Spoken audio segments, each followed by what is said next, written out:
En el presente video voy a hablar un poco de lo que fue la expansión europea en América, ¿no? Cómo se fue dando ese proceso luego de la competencia entre España y Portugal, cuáles fueron las condiciones en las que se produjo la conquista de América y para concluir, cómo se desarrollaron las caídas de los imperios azteca e inca. Para comenzar, vamos a hablar un poco de cómo fue esta competencia, ¿no?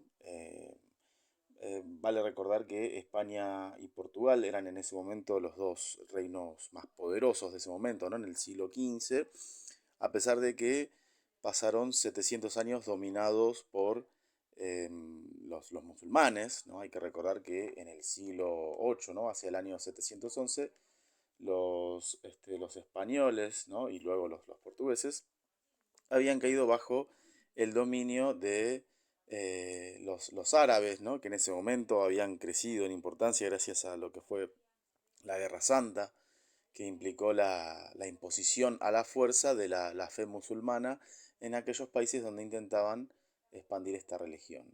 O sea, lo que se conoce como Guerra Santa. Bien, luego de haber salido de esa situación, estos dos reinos, ¿no? Además de la aparición de la burguesía, financiaron lo que se conoce como los viajes ultramarinos.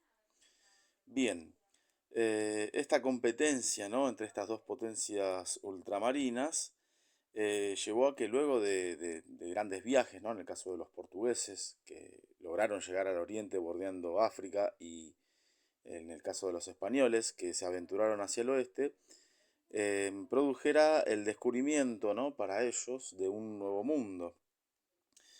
Es por eso que se decidió, ¿no? Entonces, organizar más viajes, más expediciones, y una vez alcanzados estos lugares, hacerse con los recursos materiales y humanos, es decir, todo aquello que para ellos tuviera valor, ¿no? Cosas que para ellos eran exóticas, ¿no? Como por ejemplo la papa, que es un producto propio de América y que no existía en Europa, o el cacao, que a la postre será utilizado para hacer chocolate. Y en el caso de los recursos humanos, aquellas personas que a los ojos de los europeos no eran consideradas como humanos, luego pasaron a convertirse en esclavos. Bien, entre 1492 y 1502, Cristóbal Colón, representando a los reyes españoles, había organizado cuatro viajes, ¿no? O sea, el primero fue donde se logra el descubrimiento, ¿no? De lo que para ellos era un nuevo mundo, que fue en las Antillas, ¿no? O sea, la zona de las islas caribeñas, a los que luego se sumaron tres viajes más.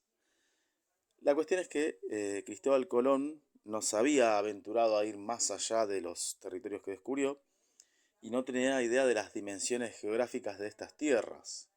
Apenas había visto una parte, ¿no? Que eran las islas, sin tomar en cuenta que América, que en ese momento no se llamaba América, sino que se le llamó así porque el primero en avistar tierras fue Américo Vespucio, era un continente mucho más grande de lo que habían imaginado. Sin embargo, Colón estaba convencido de haber llegado al sudeste asiático, ¿no? O sea, que era el principal objetivo, llegar a la India, ¿no? Para lograr comerciar con estas tierras. Y entonces ahí fue cuando los europeos reconocieron que se trataba de un nuevo continente. De esta manera entonces Colón se convierte en el primer navegante en tomar posesión de las tierras americanas. Esto lo hace obviamente en nombre de la corona española y de la fe, principalmente fe cristiana. Hay que tomar en cuenta que España y Portugal son dos de los países con más creencia en el catolicismo, y los reyes eran considerados justamente los reyes católicos. Por lo tanto, una de las misiones que van a tener estas expediciones, luego de lo que es el descubrimiento, va a ser la expansión de la fe cristiana católica. De esta manera, España consideraba que este territorio le era propio, porque sus marinos habían sido los primeros en llegar, ¿no? A estas tierras, y de esta forma España se convierte en metrópoli. ¿Qué significa metrópoli? Son aquellos países o territorios que dominan a otros países o territorios, ¿no? En este caso, España se convierte en metrópoli de América, que eran las tierras conquistadas, ¿no? Y estas tierras conquistadas pasan a ocupar la posición de colonias, es decir, todo el territorio americano y sus habitantes quedan bajo el dominio de España.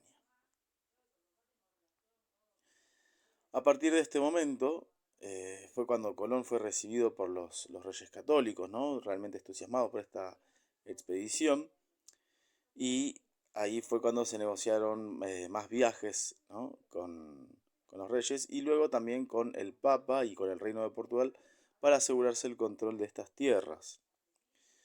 De acuerdo a las tradiciones de la Edad Media, el Papa podía conceder al rey el derecho a evangelizar, es decir, a convertir al cristianismo a las poblaciones que habitaban estos territorios, ¿no? Que no eran cristianos.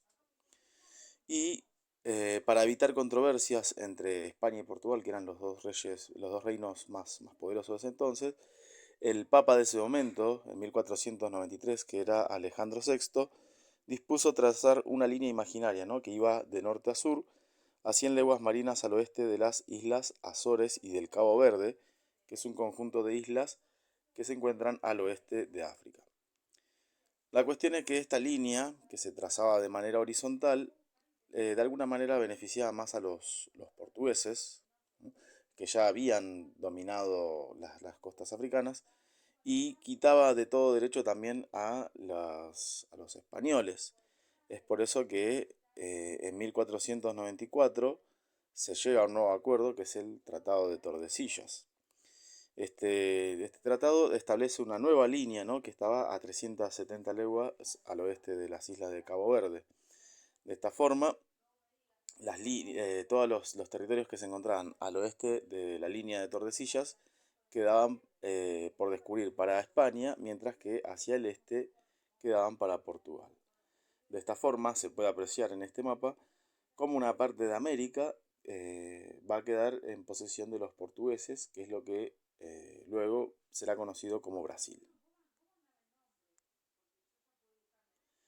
Bien, así las cosas, ahora vamos a ver un poco cuáles fueron las condiciones, ¿no? De los viajes, ¿no? Que inicialmente dio comienzo Colón al establecer acuerdo con los reyes y que luego imitarán las otras expediciones. Y estas condiciones estipulaban la firma de capitulaciones, la financiación necesaria para poder llevar a cabo estos viajes y por último la lectura del requerimiento. Bien, ¿qué eran las capitulaciones? Bueno, las capitulaciones eran unas especies de contrato. En este caso, la primera capitulación fue conocida como Capitulación de Santa Fe, ya que se firma en la ciudad española de Santa Fe entre los Reyes Católicos y Cristóbal Colón. De esta manera, las capitulaciones de Santa Fe lo que establecían era que Colón se comprometía a efectuar estos descubrimientos, ¿no? Cualquier tierra que descubriera en nombre de los reyes. Y a cambio de esto, los reyes le reconocían determinados privilegios, por ejemplo, títulos como el de almirante de la mar Océano, el cargo de virrey y de gobernador de todas las tierras que hallase, y la décima parte de las riquezas que lograra obtener en el viaje. Después, bueno, años después, ¿no? En 1499, para el gobierno español era muy importante la firma de las capitulaciones para acelerar la exploración y la ocupación del territorio americano. De esta forma, las capitulaciones establecían obligaciones para quienes organizaban las expediciones. En este caso, los procuradores tenían que hacerse cargo del financiamiento, es decir, buscar personas que estuvieran dispuestas a pagar, ¿no? por estos viajes, en este caso pagar los barcos, ¿no? Pues generalmente los barcos utilizados para estos largos viajes eran las carabelas, también reclutar marineros y soldados, y también, entre otras cosas, y lo principal para estos reyes, era difundir la fe católica entre la población nativa, ¿no? Todo esto también requería fundar fuertes y ciudades en los territorios conquistados y entregar al rey una quinta parte de las riquezas que encontraran. Esto, bueno, era conocido en ese entonces como el Quinto Real. Por supuesto, esta financiación hubo que buscarla entre los burgueses, ¿no? Principalmente poderosos banqueros, ¿no? Adinerados que de alguna manera se encargaron de patrocinar y de financiar económicamente estos viajes. Estos burgueses iban también a ser parte, ¿no?, de las expediciones, y la corona también enviaba expediciones y oficiales de Hacienda, es decir, los encargados del Tesoro Real, para verificar el cumplimiento de las obligaciones religiosas y económicas de los conquistadores, es decir, que se encargasen de difundir la fe católica, ¿no?, los conquistadores, y además que estos conquistadores, una vez que hallaron el tesoro, repartan el quinto real a la corona. Por otra parte, los conquistadores, además de las obligaciones, también tenían beneficios. Como ya he mencionado, la monarquía le otorgaba títulos, ¿no?, como por ejemplo título de almirante, de adelantado o de virrey, y de esto de alguna manera le daba la posibilidad al conquistador gobernar el territorio ocupado, como así también tener tierras propias, y también para los otros integrantes, ¿no?, de la expedición, y también tener un libre aprovechamiento de las minas, aunque bueno, la corona se quedaba con la propiedad de estas minas, y una parte de la participación en la riqueza que se pudiera extraer de estas minas. Principalmente lo que más se apreciaba, ¿no?, lo que más se buscaba era el oro y la plata. En cuanto a la financiación, como ya he mencionado, por lo general se buscaba financiación de empresas particulares, es decir, asociaciones o sociedades comerciales, ¿no?, que estaban integradas por los burgueses. Y esto era importante ya que muchos conquistadores que firmaban las capitulaciones no tenían bienes propios para respaldar sus viajes, ¿no? Entonces, la ayuda económica que recibían de parte de la burguesía en calidad de préstamo, de alguna manera les permitió llevar a cabo estos viajes, ¿no? Principalmente los principales financistas, ¿no?, los burgueses, eran banqueros que eran de nacionalidad española, eran genoveses o alemanes, y a cambio de esa financiación, estos burgueses también recibían grandes beneficios, como por ejemplo ser parte de las riquezas, o sea, del reparto de las riquezas que pudieran hallarse en el Nuevo Mundo.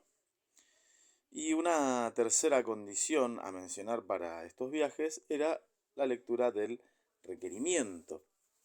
Ahora bien, ¿qué era el requerimiento? Bueno, esto tiene que ver con la principal misión, ¿no?, de los conquistadores, ¿no? O sea, fuera de la búsqueda de tesoro, que era la evangelización, es decir, la conversión de los nativos, ¿no?, de las tierras halladas al catolicismo.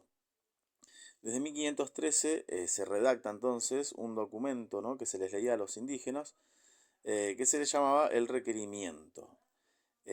Por medio de este requerimiento, los conquistadores exigían a los nativos que se sometan a la autoridad de la iglesia y de la corona, y que debían aceptar la religión cristiana.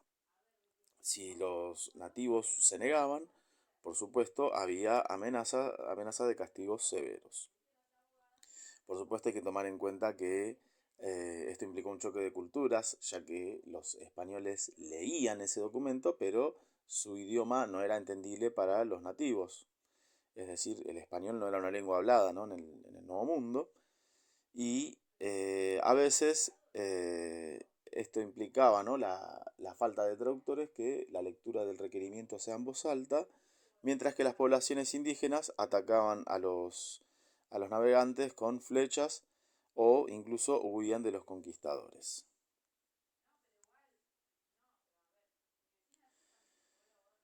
Bien, de esta manera es cuando se da el inicio, ¿no?, del proceso de la conquista del continente americano, del cual se puede deducir que fue un proceso de corta duración, o sea, la conquista fue muy rápida.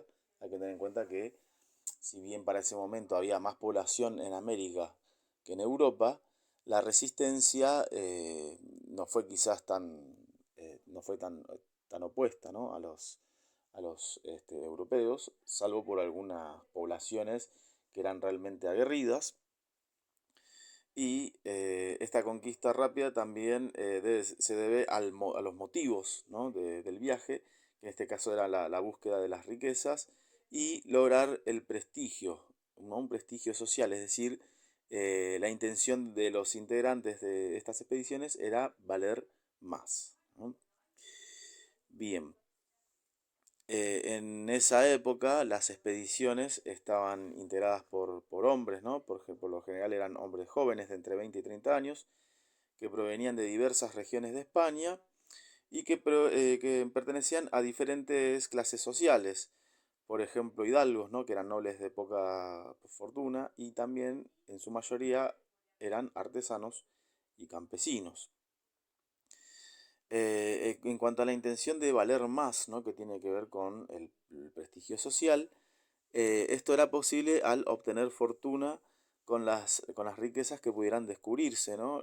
Esto también implicaba el ascenso social, es decir, una posición más elevada que la que pudieran tener en España, ¿no? Hay que recordar que si muchos eran de una situación social de pobreza o quizás no de tanta fortuna, estos viajes de alguna manera les permitían una mejor posición.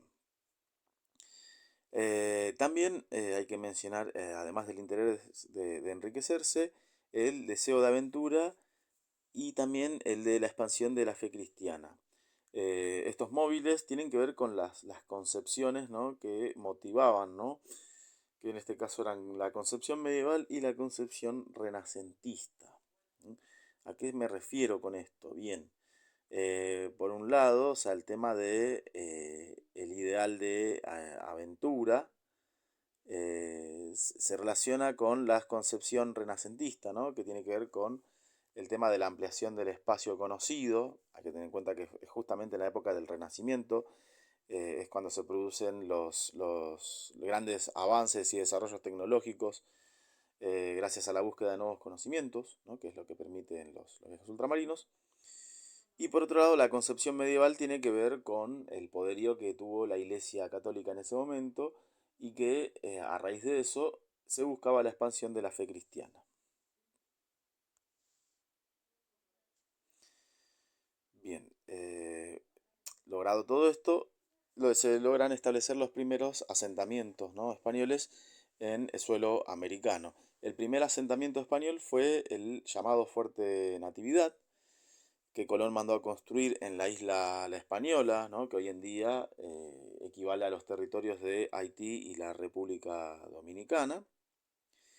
Sin embargo, bueno, los pobladores o los navegantes que quedaron en ese fuerte em, tuvieron dificultades, ¿no? Debido a que, por ejemplo, hubo un naufragio, ¿no? de una de las naves, ¿no? de la nave Santa María, se hundió, y esto imposibilitó ubicar a los expedicionarios, ¿no? de las otras embarcaciones. Y en el segundo viaje, la complicación que tuvo este fuerte fue que Colón, cuando volvió, el fuerte quedó destruido, ¿no? Porque los indígenas, que eran los taínos, que vivían en ese lugar, habían matado a los europeos debido a los abusos que sufrían. De esta manera, Colón lo que decide es trasladar más al sudeste, ¿no? de la isla La Española a toda la población y así de esta manera funda el fuerte de Santo Domingo. Otro asentamiento que se funda, ¿no? entre 1499 y 1519, ¿no? mientras se completa la ocupación de las Antillas, fue en la isla de Cuba, ¿no? que a partir de ese momento se convierte en el principal centro donde se organizan las expediciones de conquista hacia el resto del continente americano. Por ejemplo, desde este lugar es donde parte Hernán Cortés para luego emprender la conquista de México. Bien, ahora vamos a hablar entonces de la conquista de los grandes imperios precolombinos, ¿no? En este caso, el imperio azteca y el imperio inca. Voy a comenzar hablando de la conquista de México, ¿no? Que tiene que ver con la caída de los aztecas. Bien, hacia 1517 fue cuando se organiza, ¿no? una expedición desde Cuba a la península de Yucatán, debido a las noticias que hubo ya de la desaparecida civilización maya, ¿no? sus grandes ciudades construidas y las riquezas. Y debido a esta novedad, el gobernador de Cuba decide organizar una nueva expedición de 11 naves y 700 hombres que estaba comandada por Hernán Cortés. Esta expedición se dirigió a Yucatán en febrero de 1519 y gracias a un náufrago español, ¿no?, que aprendió la lengua maya, se enteró de la existencia del imperio azteca. De esta forma, Cortés, a medida que va avanzando dentro de estos nuevos territorios, va conquistando diferentes pueblos gracias a la ayuda de también otros pueblos que estaban dominados por los aztecas y que estaban cansados de sus abusos. De esta forma, eh, a medida que Hernán Cortés va avanzando, la noticia de estos conflictos va llegando al seno de la población azteca. En ese momento gobernaba un emperador que era Moctezuma, que lo que hace es enviar embajadores, ¿no?, dentro de su población para entrevistarse con Cortés, ¿no?, a cambio de que no los invadan o de que no ingresen a la ciudad de Tenochtitlán, que era la capital del imperio azteca. Deciden entregarles valiosos regalos de oro y plata. Este, pero esto lo que hace más que nada es aumentar el interés de los españoles por querer ingresar cada vez más dentro del territorio azteca. Por supuesto, esto derivó en una situación violenta, ¿no?, de parte de los españoles, ¿no?, sobre todo por la gran cantidad de riquezas, ¿no?, y de oro y plata que tenían los aztecas. Y a raíz de esto, los aztecas se sublevaron, es decir, se rebelaron contra los españoles. Por lo tanto, Cortés le pide a Moctezuma que hable al pueblo para calmar la rebelión, pero la gente responde con flechas y piedras, ¿no? Esto deriva en un episodio conocido como la Noche Triste, ¿no?, donde mueren muchos, ¿no?, muchos de ellos aztecas, y son pocos los que sobreviven, en especial los españoles, que entre ellos se encontraba Hernán Cortés y que se van alejando con parte del botín, ¿no?, este botín que era en oro y en plata. Sin embargo, esto no mermó, ¿no?, digamos, la valentía de los españoles y deciden reorganizarse, ¿no?, para tratar de conquistar el territorio. Es por eso que reciben también refuerzos, ¿no?, y deciden emprender el ataque a la ciudad de Tenochtitlán, tratando de arrebatar agua y tierra. De esta manera, bueno, los aztecas deciden resistir, esta vez liderados por Cuauhtémoc, y luego de numerosas batallas quedan sitiados y se quedan también sin agua y sin alimento. Esto provoca la rendición de los aztecas.